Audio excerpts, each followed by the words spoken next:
লিল্লাহি মুলকুস সামাওয়াতি ওয়াল আরদি ইয়াখলুকু মা ইয়াশা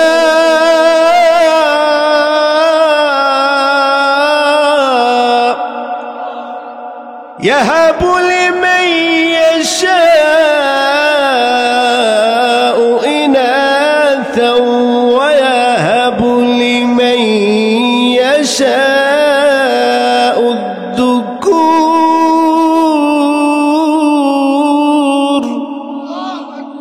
আল্লাহ বললেন লিল্লাহি মুলকুস সামাওয়াতি ওয়াল আরদ, আসমান ও জমিনের রাজত্বের মালিক আমি আল্লাহ।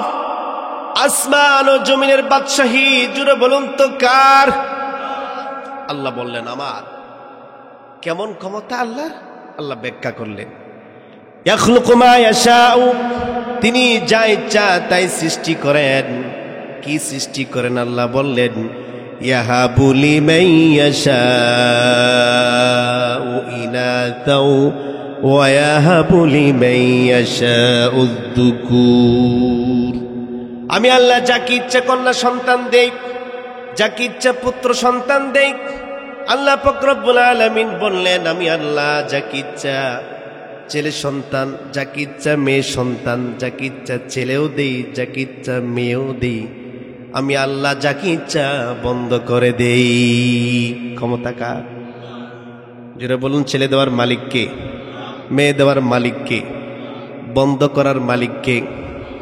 কিন্তু আল্লাহ যদি কাউকে বন্ধ করে দেয়, সারা দুনিয়াতে তালাশ করলেও, যত মাজারে যান, যত পীরের কাছে যান, মান্নত করেন, সন্তান হবে না। কারণ বন্ধ করে রাখছেন কে? সে আল্লাহ পাক রব্বুল আলামিন বললেন আহাসিবান নাসু আইয়ুতরাকু আইয়াকুলু আমান্না ওয়া হুম লা ইফতানুন। মানুষ কি মনে করেছে আমরা ঈমান এনেছি, কেবলমাত্র এই কথাটুকু বললেই তাদেরকে ছেড়ে দেওয়া হবে? পরীক্ষা করা হবে না আমার ভাইরা, পরীক্ষা করা হবে। আল্লাহ পরীক্ষা করে দেখবেন কে সত্যিকার ঈমানদার এবং কে বেঈমান। এটা পরীক্ষা করে যিনি দেখবেন, জুড়ে বলুন তো তিনি কে? পরীক্ষা কেমনে করবেন এটা আল্লাহ বলে দিয়েছেন সূরাতুল বাকারা আয়াত নাম্বার 155। আল্লাহ পাক রব্বুল আলামিন বললেন ওয়ালানাবলুওয়ান্নাকুম বিশাইইম মিনাল খাউফি ওয়াল জু'i ওয়া নাকসিম মিনাল আমওয়ালি ওয়াল আনফুসি ওয়াত তামারাত। আল্লাহ রাব্বুল আলামিন বললেন আর অবশ্যই তোমাদেরকে পরীক্ষা করা হবে, অবশ্যই তোমাদেরকে পরীক্ষা করা হবে। আল্লাহ বললেন ভয় দিয়ে, এরপরে বললেন ক্ষুধা। ক্ষুধা, ঘরে খাবার থাকবে না, ভয়, ক্ষুধা এবং জানের ক্ষতি এবং ফসলাদি এবং ব্যবসার হ্রাস পাবে। আল্লাহ বললেন এগুলোর মাধ্যমে আমি আল্লাহ তোমাদেরকে পরীক্ষা করব। ঈমানদার যারা, তাদেরকে আল্লাহ অবশ্যই পরীক্ষা করবেন। ঈমানদার কখন আল্লাহর পরীক্ষায় ভয় পায় না, ঠিক কিনা বলেন? আমার ভাইরা, বিপদ আসবে, মুসিবত আসবে। সন্তান হয়েছে, সন্তান অসুস্থ, আপনি নিজে অসুস্থ হয়ে গেলেন, সুস্থ হচ্ছেন না। মনে মনে চিন্তা করতে হবে আমার রব, আমার মালিক, আমার আল্লাহ আমাকে পরীক্ষা করতেছে। আমার ভাইরা, ঈমানদার কখনো হতাশ হয় না। বেঈমান মুনাফিক যারা, তারাই হতাশ হয়, তারাই ভয় পায়, ঠিক না বলেন? এই জন্য আমার ভাইরা, ঈমান আনতে হবে আল্লাহর উপর। ঈমান যারা আনবে, আল্লাহ পাক রব্বুল আলামিন ঈমান আনার পর তাদেরকে পরীক্ষা করবেন। কারণ দুইজন নবী ব্যতীত প্রত্যেক নবী রাসূলকে আল্লাহ পরীক্ষা করেছিলেন। 1 নাম্বার আদম, 2 নাম্বার সুলাইমান আলাইহিস সালাতু ওয়াস সালাম। এই দুইজন নবীকে আল্লাহ কোনো পরীক্ষা নেন নাই, বড় ধরনের কোনো পরীক্ষা নেন নাই। এই দুইজন নবী ব্যতীত আমার ভাইরা যত নবী রাসূল আল্লাহ পৃথিবীতে প্রেরণ করেছেন, প্রত্যেক নবী রাসূলকে আল্লাহ ঈমানের পরীক্ষা নিয়েছেন, ঠিক কিনা? আমরা যারা ঈমান এনেছি, আমরা যারা বিশ্বাস করি আমাদের রব আল্লাহ, আমাদের একজন মালিক আছেন, আমাদের একজন রব আছেন, যার উপর ঈমান আনলে, ঈমান আনার পরে সেই রব আপনার ঈমান কতটুকু সত্য না মিথ্যা এটা পরীক্ষা করবেন। আমার ভাইরা, পরীক্ষা করে আল্লাহ দেখবেন, পরীক্ষা করে আল্লাহ দেখবেন কে সত্যবাদী কে মিথ্যাবাদী। আমার ভাইরা, এর জন্য কুরআনুল কারীম এমন একটি কিতাব, আল্লাহ পাক রব্বুল আলামিন এই কোরআনের মধ্যে সব কিছু বলে দিয়েছেন, সব কিছু বলে দিয়েছেন। বান্দা, কিভাবে আমি আল্লাহ পরীক্ষা করব, পরীক্ষার ধরন কেমন হবে। যার ঈমান যত বেশি তার পরীক্ষা তত বেশি, যার আমল যত বেশি, যার ঈমান যত বেশি তার বিপদ আপদ মুসিবত তত বেশি। আর বিপদ আপদ মুসিবত দিয়ে পরীক্ষা করবেন যিনি, তিনি কে? আপনাকে আমাকে সৃষ্টি করেছেন কে? কেন সৃষ্টি করলেন সেটাও আল্লাহ বলে দিয়েছেন। আল্লাযী খালাকাল মাউতা ওয়াল হায়াতা লিয়াবলুয়াকুম আইয়ুকুম আহসানু আমালা ওয়া হুয়াল আজিজুল গফুর।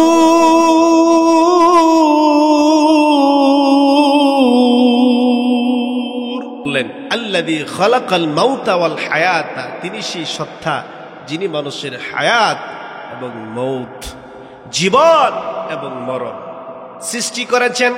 কেন সৃষ্টি করলেন? মহান আল্লাহ পাক রব্বুল আলামিন বললেন লিয়াবলুয়াকুম আইয়ুকুম আহসানু আমালা, তোমাদেরকে পরীক্ষা করার জন্য আল্লাহ তাআলা পরীক্ষা করে দেখবেন কে সুন্দর আমল করে। আমার বন্ধুগণ, তাহলে আপনার আমার জীবন এবং মরণের মালিক কে? এই জিনিসটা ঘোষণা দিতে হবে আল্লাহর জন্য। আমার ভাইরা, চারটা জিনিস মুসলমান যারা, ঈমানদার যারা, তারা ঘোষণা দিবে। আল্লাহ পাক রব্বুল আলামিন রাসূল আরবি সাল্লাল্লাহু আলাইহি ওয়াসাল্লামের মাধ্যমে আল্লাহ পাক রব্বুল আলামিন বললেন, কুল ইন্না সালাতি ওয়া নুসুকি ওয়া মাহইয়ায়া ওয়া মামাতি লিল্লাহি রাব্বিল আলামিন। কথাগুলো কার? আল্লাহ বললেন, কুল নবী আপনি বলুন, ইন্না সালাতি, নিশ্চয় আমার নামাজ, ওয়া নুসুকি, আমার কুরবানি, ওয়া মাহইয়ায়া ওয়া মামাতি, আমার জীবন এবং মরণ, লিল্লাহি রাব্বিল আলামিন, আল্লাহ পাক রব্বুল আলামিনের জন্য। তাহলে নামাজ, কুরবানি, জীবন এবং মরণ, জোরে বলুন তো কার জন্য? এই জীবনটা কার দেওয়া? সম্পদ কার দেওয়া? এই সন্তান কার দেওয়া? আমার ভাইয়া, সবকিছু আল্লাহ দিয়েছেন। আপনার আমার কিছুই নাই, কিছুই নাই আপনার আমার। এমনকি এই 3.5 হাত বডিরও মালিককে। এই জন্য আমার ভাইরা, ঈমান এবং আমল ঠিক রাখতে হবে এবং জাহান্নাম থেকে বাঁচার জন্য ব্যবসা করতে হবে, ব্যবসা করতে হবে। আল্লাহ এমন একটি লাভজনক ব্যবসার সন্ধান দিয়েছেন। ঈমানদার যারা, তাদেরকে আল্লাহ তাআলা চায় না যে তারা জাহান্নামে যাক। ঈমানদার যারা, তাদেরকে জান্নাত দিতে চায় কে? জোরে বলুন কে? এজন্য আল্লাহ তাআলা বললেন, ইয়া আইয়ুহাল্লাযীনা আমানু, হে বিশ্বাসীগণ, হে ঈমানদারগণ, হাল আদুল্লুকুম আলা তিজারাত, আমি কি তোমাদেরকে এমন একটি লাভজনক ব্যবসার সন্ধান দিব? ব্যবসার সন্ধান আল্লাহ পাক রব্বুল আলামিন দিয়েছেন। আল্লাহ বললেন, তুনজিকুম মিন আযাবিন আলীম, যে ব্যবসার প্রথম যে মুনাফা হবে, প্রথম যে মুনাফা আসবে, এই মুনাফা হচ্ছে আল্লাহ তাআলা বললেন তুনজিকুম মিন আযাবিন আলীম, আল্লাহ তাআলা তোমাদেরকে কঠিন আযাব থেকে রক্ষা করবেন। কঠিন আযাব থেকে রক্ষা করবেন কে? তাহলে আমরা এখানে যারা বসে আছি সবাই ঈমানদার তো নাকি? না এখানে বেঈমান বসে আছেন?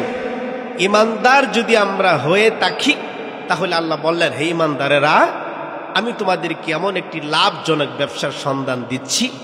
এই ব্যবসার 4টি মুনাফা।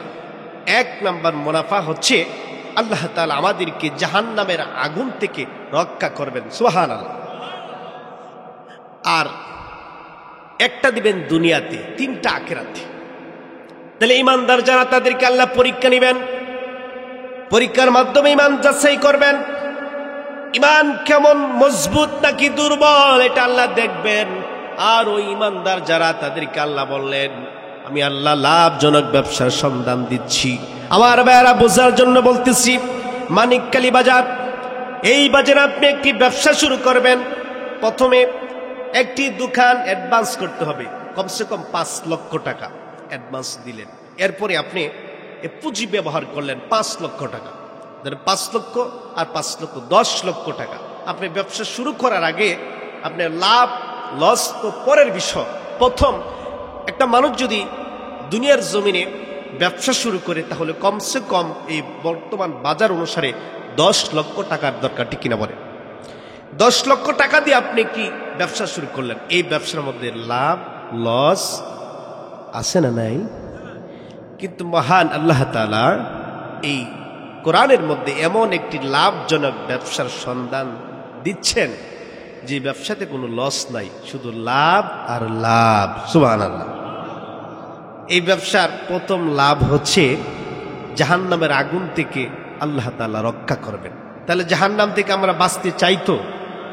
কে জাহান্নাম থেকে বাঁচতে চান না? হাত তুলেন। তার মানে আমরা সবাই জাহান্নাম থেকে বাঁচতে চাই। তাহলে ব্যবসাটা কি, কেমনে শুরু করতে হইব, জানার দরকার আছে না নাই? আমার ভাইয়েরা, আল্লাহ পাক রব্বুল আলামিন বললেন ব্যবসা করলে পুঁজি লাগবে। দুনিয়ার জমিনে ব্যবসা করলে 10 লক্ষ টাকা পুঁজি লাগে, আল্লাহর ব্যবসা করলে 10 লক্ষ টাকা পুঁজি লাগবে না।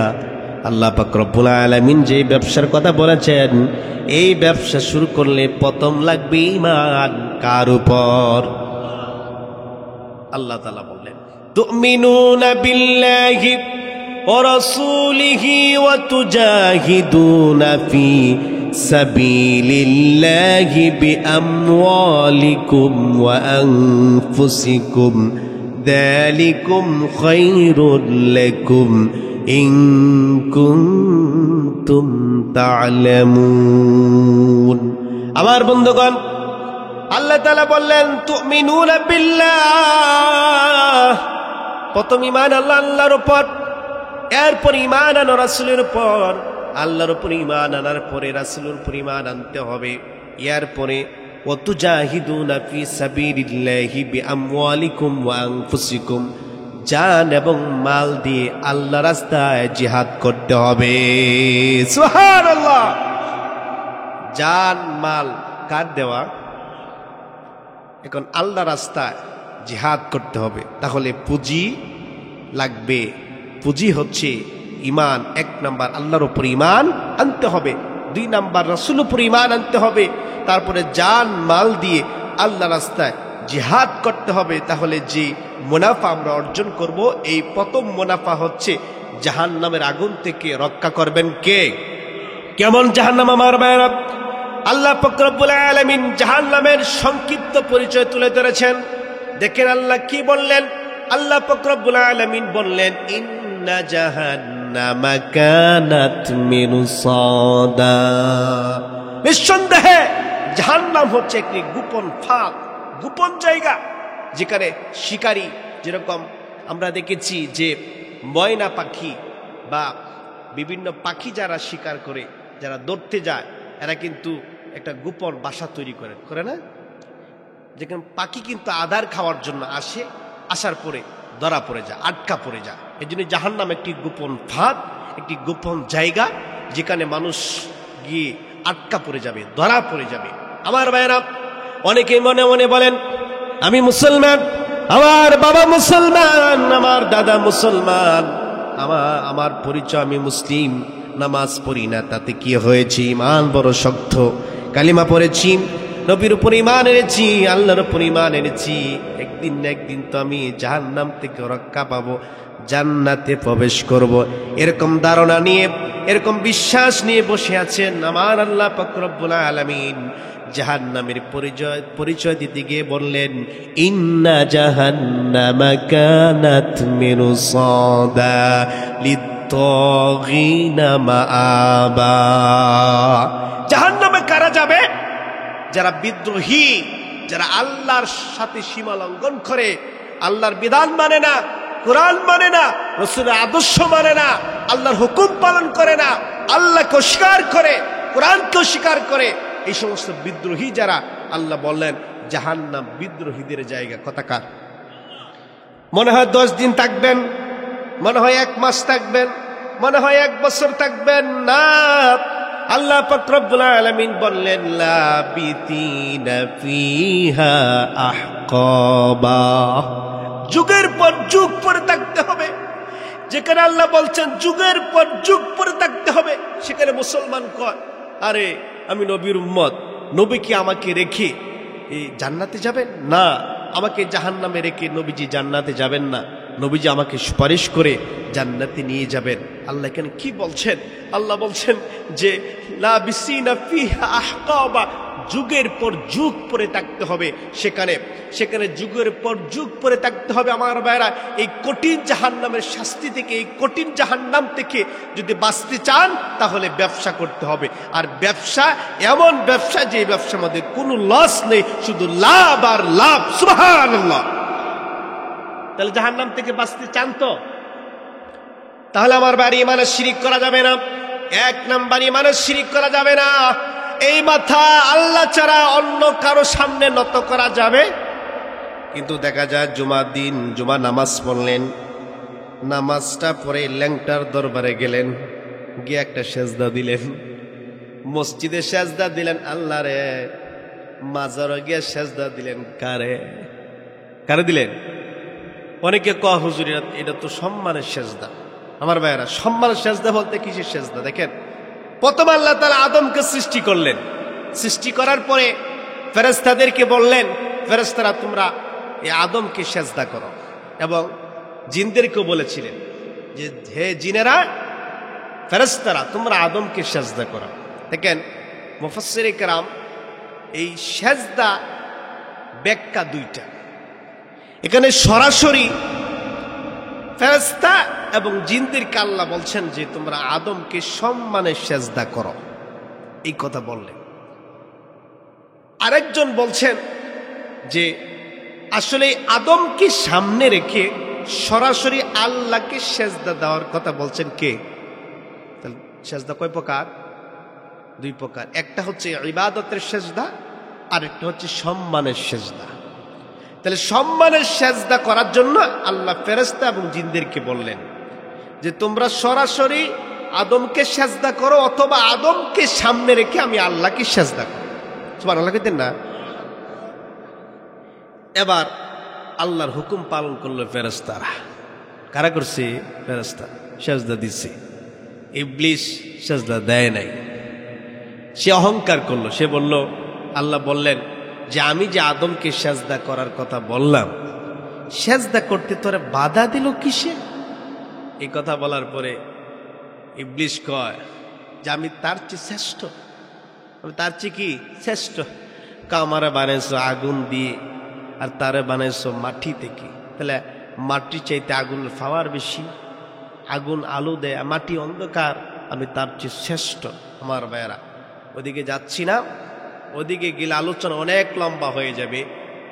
পূর্বের যুগে আদম থেকে শুরু করে ঈসা আলাইহিস সালাম পর্যন্ত সম্মানের সেজদা জায়েজ ছিল, কিন্তু মুহাম্মদ সাল্লাল্লাহু আলাইহি ওয়াসাল্লামের উম্মত যারা, তাদের জন্য সম্মানের সেজদাটাও হারাম করে দিয়েছেন আল্লাহ।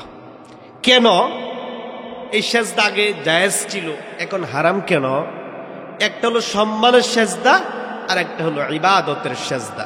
সাধারণ মানুষ কোনটা সম্মানের সেজদা, কোনটা ইবাদতের সেজদা, এটা পার্থক্য না বুঝে শিরিক করে। এই জন্যই যুগে যুগে নবী রাসূল প্রেরণ করে আল্লাহ তাআলা কোনটা সম্মানের সেজদা, কোনটা ইবাদতের সেজদা, এটা পার্থক্য বুঝিয়েছিলেন।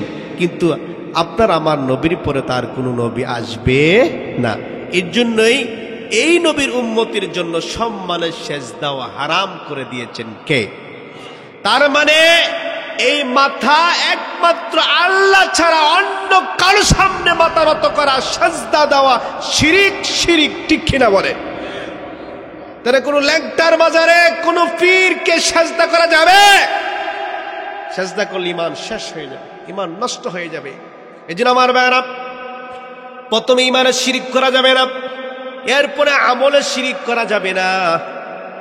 এরপরে আল্লাহ পাক রব্বুল আলামিন বললেন, ও ঈমানদাররা, আমি আল্লাহ তোমাদেরকে ব্যবসার সন্ধান দিলাম। আমরা বললাম, আল্লাহ ব্যবসা কিভাবে শুরু করব? আল্লাহ পাক রব্বুল আলামিন এটাও বলে দিয়েছেন সূরাতুত তাওবা আয়াত নাম্বার 111। আল্লাহ তাআলা বললেন, ইন্নাল্লাহা আশতারা মিনাল মুমিনিনা আনফুসাহুম ওয়া আমওয়ালাহুম বিআন্না লাহুমুল জান্নাহ। আল্লাহ রাব্বুল আলামিন বললেন, ইন্নাল্লাহা আশতারা, নিঃসন্দেহে আল্লাহ তাআলা ক্রয় করে নিয়েছেন, কিনে নিয়েছেন, মুমিন বিক্রি করেছে। আমার ভাইরা, বেচা কেনার জন্য 4টা জিনিসের দরকার। 1 নাম্বার ক্রেতা, 2 নাম্বার বিক্রেতা, 3 নাম্বার পণ্য, 4 নাম্বার সঠিক মূল্য। ঠিক না? যারা বেচা কিনা করেন, 4টা জিনিস বেচা কিনা করলে 4টা জিনিস দরকার। 1 নাম্বার কিনবেন কে, 2 নাম্বার বিক্রি করবেন কে, 3 নাম্বার কোন জিনিসটা আপনি বিক্রি করবেন, আর বিক্রির পরে আপনি এটার মুনাফা কি পাবেন, মূল্য কি পাবেন। দেখেন, আল্লাহ তাআলা জান্নাত বিক্রি করবেন। সুবহানাল্লাহ। জান্নাত বিক্রি করবেন কাদের কাছে? মুমিনদের কাছ থেকে। তাহলে মুমিনরা জান্নাত কিনবে। তাহলে আসলে এই জান্নাত বিক্রি আল্লাহ তাআলা করতেছে। তাহলে ক্রেতা, ক্রেতা কে? ক্রেতা কে? আল্লাহ। বিক্রেতা মুমিন, আর পণ্য জান্নাত। কত সুন্দর দামি সম্পদ, দামি জিনিস। আমার ভাইরা, এখানে আল্লাহ পাক রব্বুল আলামিন বললেন, ইন্নাল্লাহা আশতারা, নিঃসন্দেহে আল্লাহ তাআলা ক্রয় করে নিয়েছেন। কি ক্রয় করে নিয়েছেন? কাদের কাছ থেকে নিয়েছেন? এটাও আল্লাহ তাআলা বলে দিয়েছেন যে বিআন্না লাহুমুল জান্নাহ, আমি আল্লাহ জান্নাতের বিনিময়ে মুমিনের জান এবং মাল ক্রয় করে নিয়েছি। মুমিনের জান এবং মাল আমি আল্লাহ কিনে নিয়েছি। সুবহানাল্লাহ। আল্লাহ জান্নাত দিবেন। এবার আসেন, দেখেন, জান এবং মাল এই 2টা আল্লাহর দেওয়া। আর আপনি বিক্রেতা, বিক্রি করবেন, কিনবেন আল্লাহ। বেচা কেনার জন্য একটা বাজার লাগবে না? কথা কোন, বাজার লাগবে না?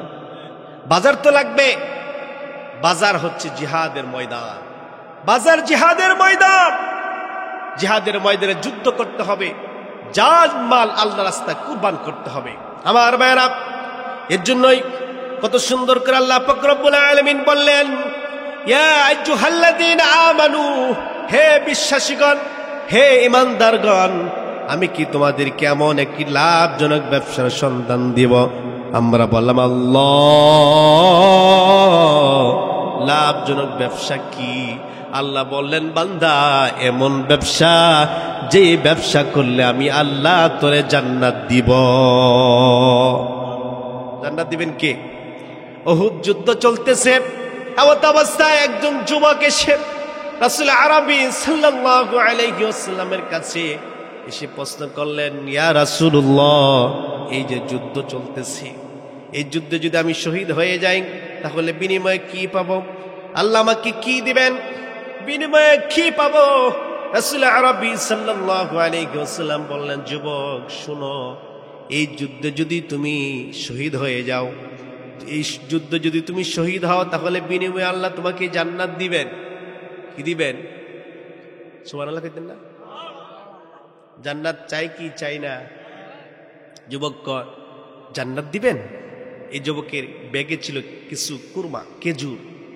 এই খেজুরটি বাহির করলেন, বাহির করে কিছু খেজুর তিনি বক্ষণ করলেন, আর বাকি খেজুর ফেলে দিলেন। একজন জিজ্ঞাসা করলেন, কি যুবক, মানুষ খেজুর পায় না খাওয়ার জন্য, তুমি যে খেজুরগুলো ফেলে দিলে?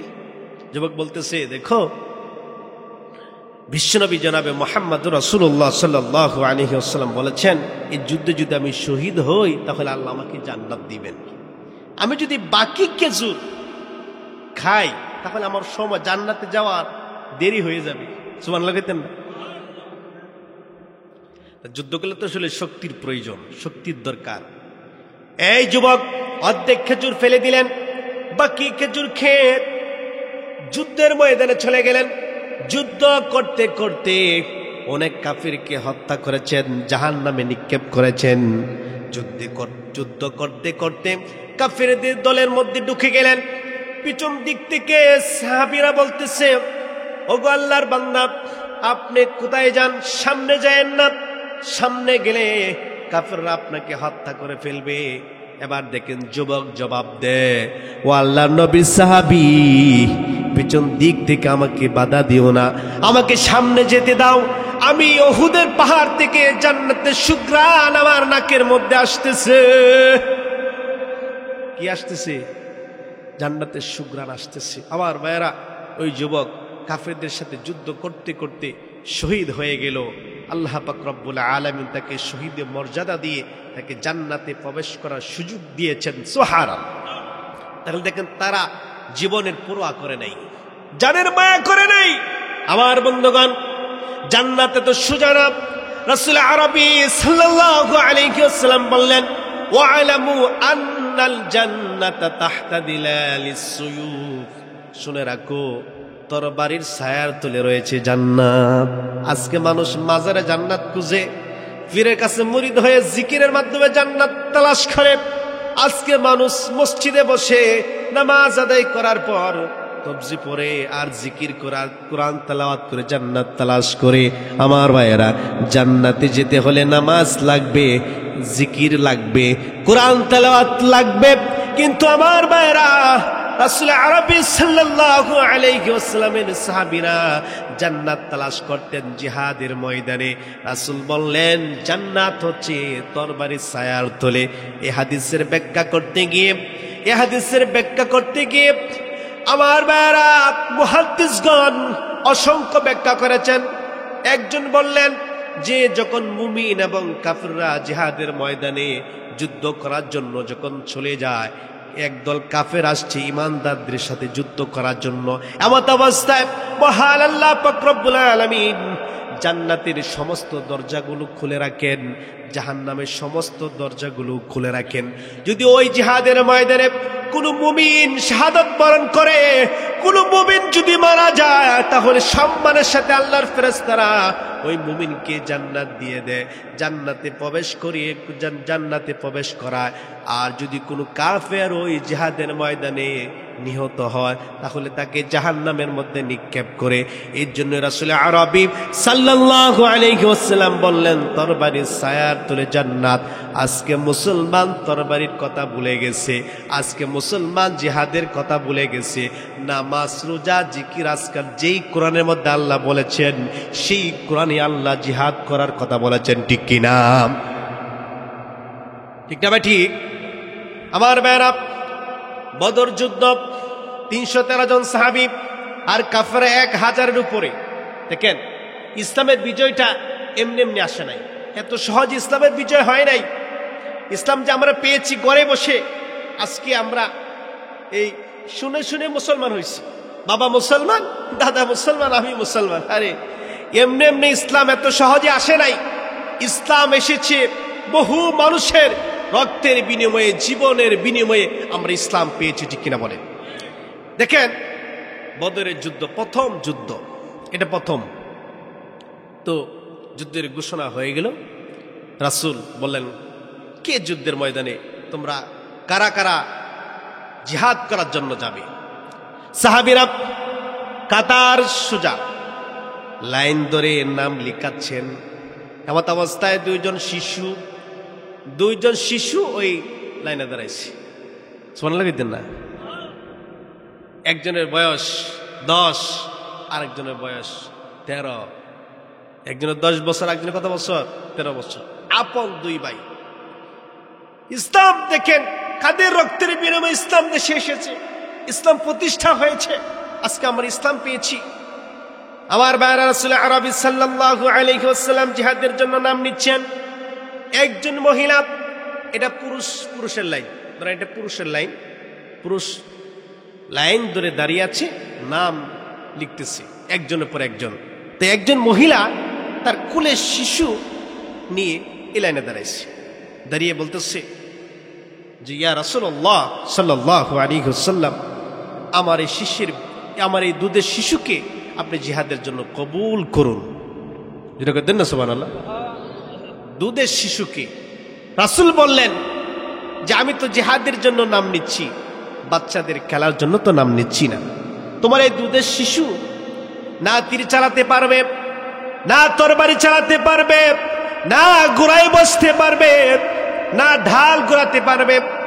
রাসূল আরবি সাল্লাল্লাহু আলাইহি ওয়াসাল্লাম এই কথা বলার পরে ওই মহিলা বললেন, ইয়া রাসূলুল্লাহ, আমি জানি আমার এই দুধের শিশু তীর চালাতে পারবে না, তরবারি চালাতে পারবে না, ঘোড়ায় বসতে পারবে না, ঢাল ঘোরাতে পারবে না, কিন্তু আমি আমার এই দুধের শিশুকে জিহাদের জন্য দিতে চাই। এর কারণ হচ্ছে আমি জানি আমার এই দুধের শিশু কিছুই করতে পারবে না, কিন্তু কুফাররা কাফিররা যখন আপনাকে তীর নিক্ষেপ করবে, তরবারি দিয়ে আঘাত করবে, ইয়া রাসূলুল্লাহ সাল্লাল্লাহু আলাইহি ওয়াসাল্লাম, তখন আমার এই দুধের শিশুকে আপনি কাফেরদের তরবারির সামনে ধরবেন, কাফেরদের তীরের আঘাতের সামনে ধরবেন।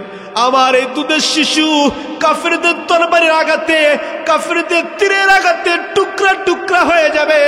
ও নবীজি, আপনার দেহ মুবারক রক্ষা পাবে, সেজন্য আমি দান করেছি।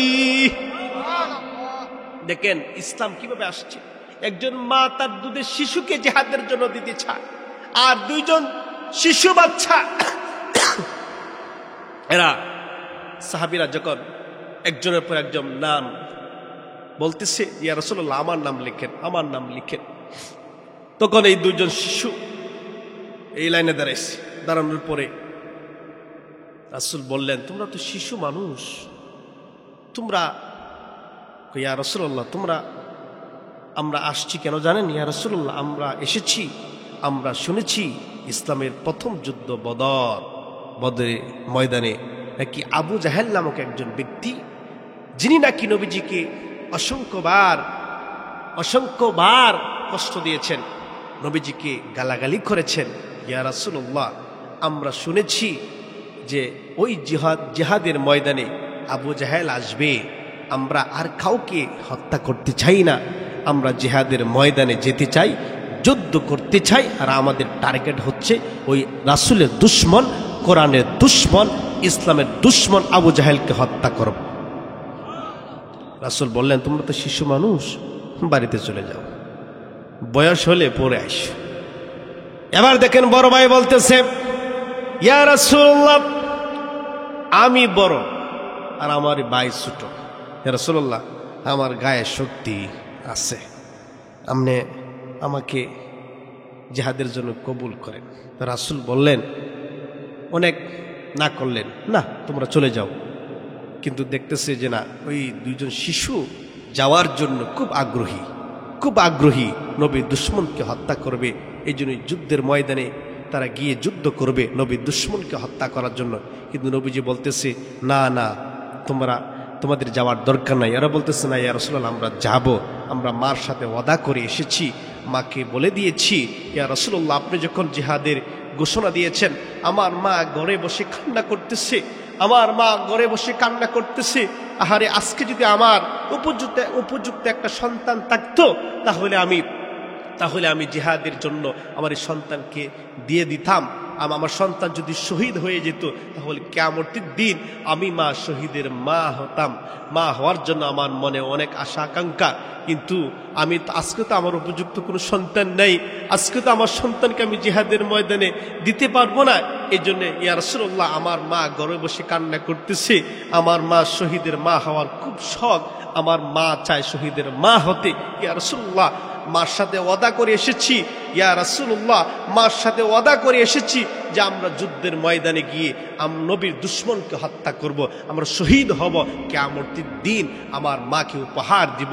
ইয়া রাসূলুল্লাহ আমাদেরকে যুদ্ধে নিয়ে যান। এই কথা বলার পরে রাসূল যেহেতু বড় ভাই, আচ্ছা বড়ডারে চলো তোমার নিয়ে যাব। এবার ছোট ভাই কয়, ইয়া রাসূলুল্লাহ ও বড়, এর জন্য এর আপনি বলছেন যাওয়ার জন্য, কিন্তু বড় হতে পারে, কিন্তু শক্তি কিন্তু আমার চেয়ে তার শরীরে কম। সোনা লাগাইতেন না, তার শরীরে শক্তি কম, আমার শরীরে শক্তি বেশি। রাসূল বললেন, কি বলো? ইয়া রাসূলুল্লাহ যদি বিশ্বাস না হয় তাহলে একটু কুস্তি লাগায় দেখেন।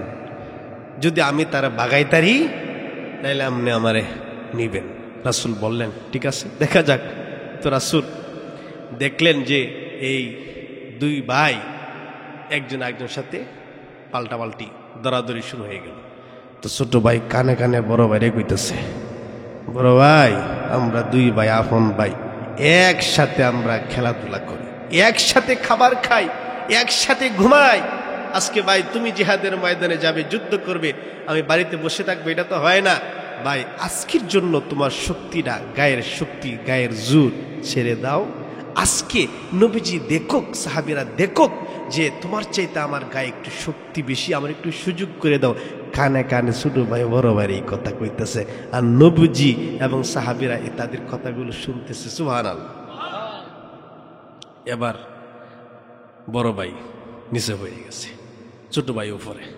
ছোট ভাই বলতেছে, ইয়া রাসূলুল্লাহ দেখছেন, আমি বলছিলাম না যে তার চাইতে আমার গায়ে শক্তি বেশি।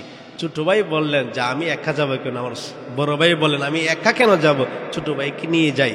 দুই ভাই রাসূল যখন এই কথা দৃশ্য দেখলেন, দেখার পরে বললেন যাও তোমরা দুইজনই যুদ্ধের ময়দানে নিয়ে যাবো। সুবহানাল্লাহ। তাহলে 311 জন, আর ছোট কয়জন? 2 জন। তাহলে কত হইল? 313 জন বদরের ময়দানে চলে গেছে।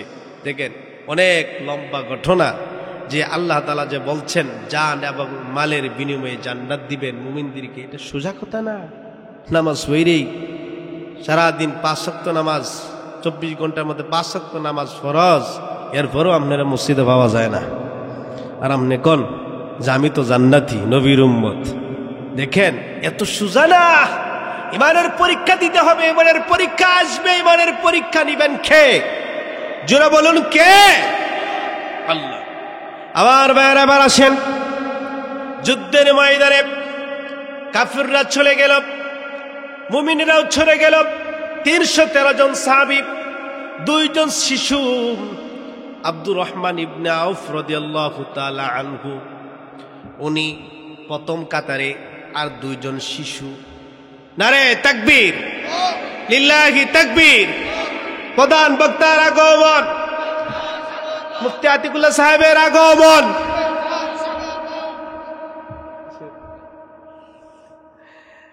হুজুর চলে এসেছেন। আপনার খুশি না বাজার? আমার ভাইয়েরা, তাহলে আলোচনা লম্বা করতে চাই না। সূরা আনকাবুতের আমি 3টি আয়াতে কারিমা তেলাওয়াত করেছিলাম। এই 3টি আয়াতে কারিমার মধ্যে আল্লাহ তাআলা যে কথাগুলো, যে মেসেজগুলো আমাদেরকে দিয়েছেন, যে 1 নাম্বার কথা হচ্ছে আমরা যারা মনে করি যে আমরা মুসলমান, ইমানদার, ইমান এনেছি আল্লাহর ওপর, ইমান এনেছি আখিরাতের উপর, আল্লাহ বললেন যে তোমরা কি মনে করেছো যে ইমান এনেছো এই কথা বললেই তোমাদেরকে ছেড়ে দেওয়া হবে, পরীক্ষা করা হবে না? অবশ্যই তোমাদেরকে পরীক্ষা করা হবে, এবং পরীক্ষা করে আল্লাহ দেখবেন কে সত্যবাদী এবং কে মিথ্যাবাদী। তাহলে ইমানের পরীক্ষা আমরা অবশ্যই দিব। ইমানের পরীক্ষা কি ফেল করব না পাস করব? পাস করলে আমরা পুরস্কার পাবো। পুরস্কার কি? আল্লাহর জান্নাত। আল্লাহ তাআলা বললেন যে তুনজিকুম মিন আযাবিন আলীম, আমি আল্লাহ তোমাদেরকে কঠিন আযাব থেকে রক্ষা করব। 1 নাম্বার পুরস্কার। আর 2 নাম্বার পুরস্কার আল্লাহ বলছেন ইয়াগফির লাকুম যুনুবাকুম ওয়া ইউদখিলকুম জান্নাতিন তাজরি মিন তাহতিহাল আনহার। আল্লাহ বললেন তোমাদের গুনাহ মাফ করে দেওয়া হবে এবং তোমাদেরকে জান্নাতে প্রবেশ করানো হবে। সুবহানাল্লাহ। তাহলে আমরা জাহান্নাম থেকে বাঁচতে চাই তো আল্লাহ পাক রব্বুল আলামিন আমাদেরকে এই সংক্ষিপ্ত কথাগুলোর উপর বুঝার, আমল করার তৌফিক দান করুন। আমিন। ওয়া আখিরি দাওয়ানা আনিল হামদুলিল্লাহি রাব্বিল আলামিন। আলহামদুলিল্লাহ। সম্মানিত মুসল্লিয়ান, রাত প্রায় 12টা হয়ে গিয়েছে।